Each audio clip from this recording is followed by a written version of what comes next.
Jumpa lagi dengan saya Firman Ahmad. Assalamualaikum warahmatullahi wabarakatuh. Jadi kali ini kita ngobrol lagi, tetapi tidak seperti di video sebelumnya. Kali ini saya sendiri, tidak ditemani oleh teman saya Gary, karena teman saya Gary sudah melakukan self karantin secara mandiri. Ya self karantin ya mandiri ya.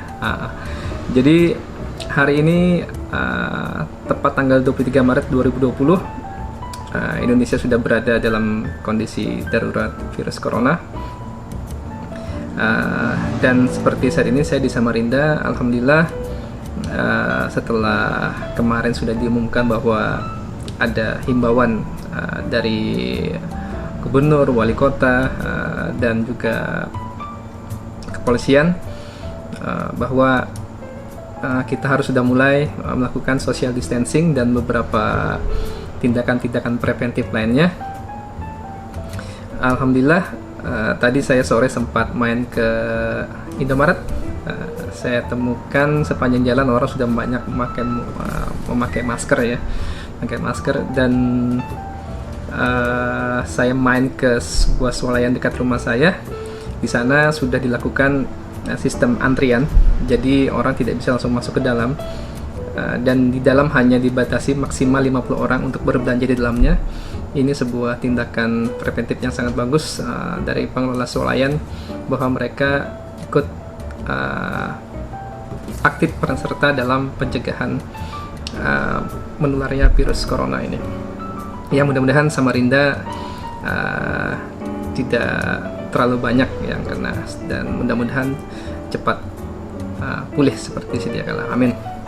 Ya, jadi di video ngobrol kali ini saya tidak akan membahas hal-hal yang sudah mungkin banyak diposting di sosmed ya, baik yang fakta ataupun yang hoax, tetapi saya coba mengambil hikmah dari semua kejadian ini. Mudah-mudahan hikmah, beberapa poin hikmah yang saya ambil dan saya bagikan ini bisa bermanfaat untuk kita semua.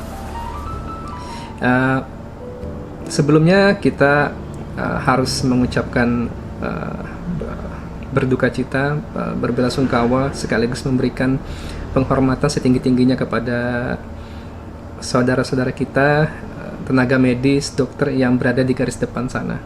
Mereka adalah pahlawan kemanusiaan, dan mari kita bantu mereka agar usaha mereka tersebut tidak sia-sia.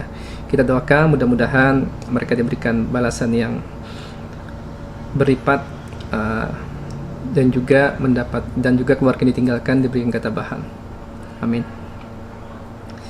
Seperti di video sebelumnya, saya bersama teman saya Gary sudah membuat kesimpulan dari video kami tentang video corona, bahwa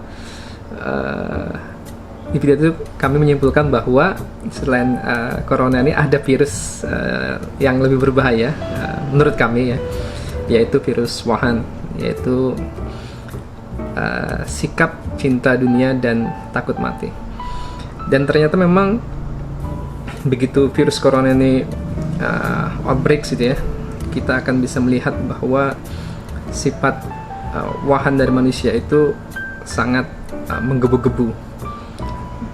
Bagaimana tidak, saat diumumkan lockdown di sebuah kota, maka mereka akan berlomba-lomba untuk menyetok barang, menimbun barang, karena itu tadi terlalu berlebihan dalam menyikapi suatu kondisi. Takut adalah hal yang wajar, tetapi ada takarannya.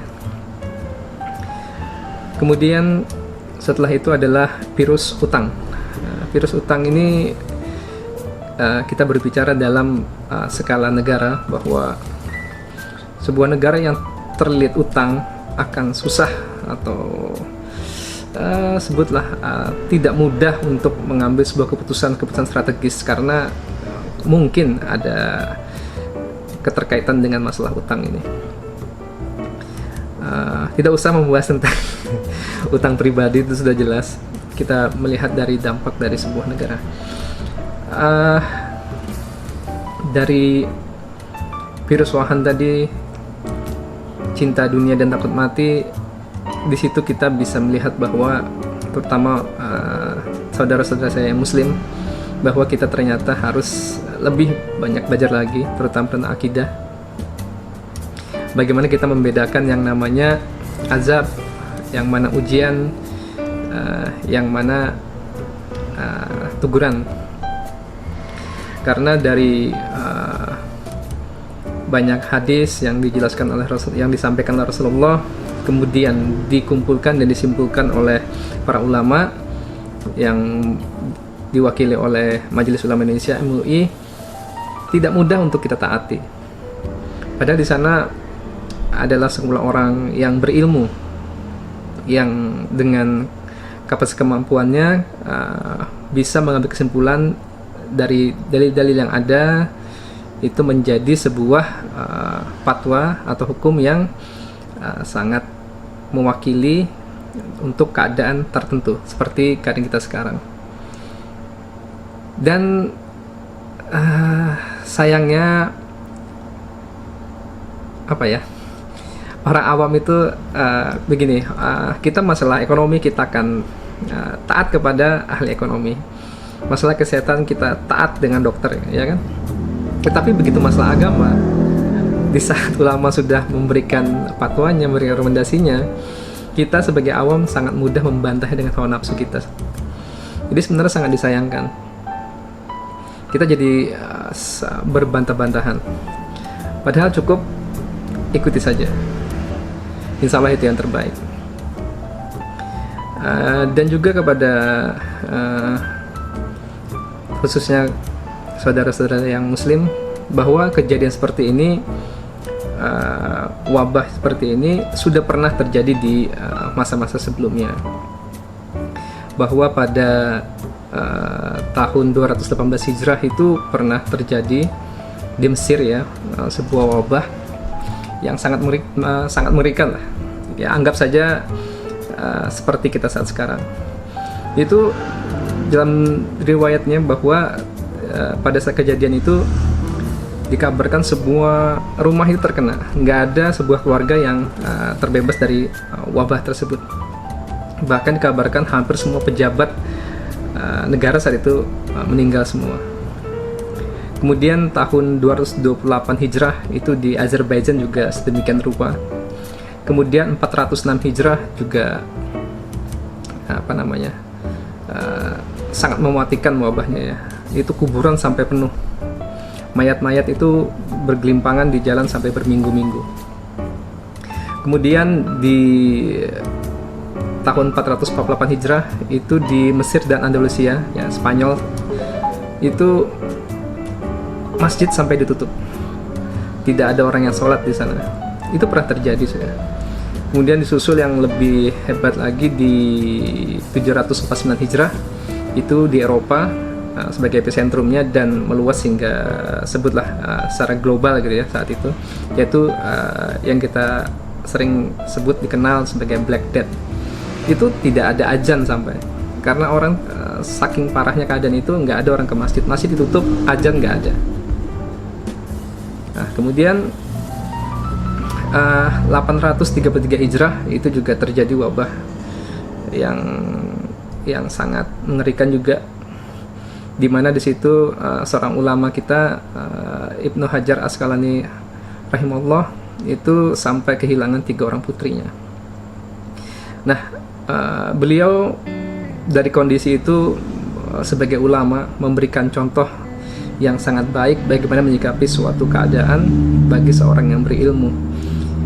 Di saat beliau kehilangan 3 orang putrinya, beliau tidak serta-merta larut dalam kesedihan, tetapi beliau malah dengan kapasitas keilmuannya menuliskan sebuah kitab ensiklopedia, yaitu ensiklopedia fikih tentang wabah penyakit. Jadi di situ beliau menuliskan bagaimana wabah itu datang, kemudian penanggulangannya berdasarkan hadis-hadis Rasulullah, semua dikumpulkan dan dituangkan dalam sebuah bentuk karya ensiklopedia. Itu sebuah sikap yang sangat hebat yang ditunjukkan oleh beliau, yaitu bersikap proaktif, ya, tidak bersifat reaktif berlebihan terhadap suatu peristiwa. Kemudian dari kejadian ini juga kita bisa melihat bahwa dalam kondisi krisis kita akan bisa melihat siapa leader, siapa dealer. Kita bisa melihat siapa leader, siapa follower. Ini akan menjadi pelajaran berharga kita bahwa ke depan kita bisa melihat bagaimana seseorang itu track recordnya.